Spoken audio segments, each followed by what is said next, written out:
এটা কারণ ছিল যে তারা কিন্তু যথেষ্ট কড়া নজরদারি করছিল ভারতের আপনার বিমানগুলোর দিকে। তারা বলছিল যে কোনো একটা বিমান ওঠার সাথে সাথে সেটা তারা তাদের রাডার সিস্টেমে ধরার চেষ্টা করে। আজকাল কিন্তু শুধুমাত্র আপনি যে উন্নত প্রযুক্তির আপনার মানে প্রতিরক্ষা ব্যবস্থা স্যাটেলাইটের মাধ্যমে আপনি মানে ফ্লাইট আপনি ধরতে পারবেন, ব্যাপারটা এরকম না। বর্তমানে এখন অনেকগুলো আপনার ফ্লাইট আপনার ট্র্যাকার রাডার ওয়েবসাইট আছে, যেগুলাতে আপনি ঘরে বসেও কিন্তু এই মুহূর্তে বাংলাদেশের আকাশে কয়টা বিমান আপনার উঠছে, কোন বিমানের আপনার কোনটা মানে ফ্লাইট নাম্বার কত, কোনটা কোন জায়গা থেকে আসছে এবং কোথায় যাবে, এরকম ডিটেলস কিন্তু ফ্লাইট আপনার যে ট্র্যাকিং আপনার ওয়েবসাইট গুলো আছে এগুলা থেকে মানে লাইভ ট্র্যাকিং এ আপনি করতে পারবেন।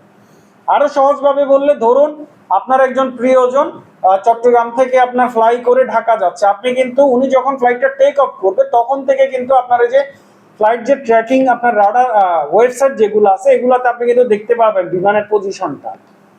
তাহলে চিন্তা করে দেখেন যে এই যে আপনার ইসরায়েলের প্রায় 200টা বিমান, ইসরায়েলের 200টা বিমান ইরান গিয়ে নিরাপদে আপনার প্রথম যেদিন হামলা করে নিরাপদে আপনার ইরান গিয়ে হামলা করে তারা কিন্তু আবার নিরাপদে ইসরায়েলে আসতে সক্ষম হয়েছে।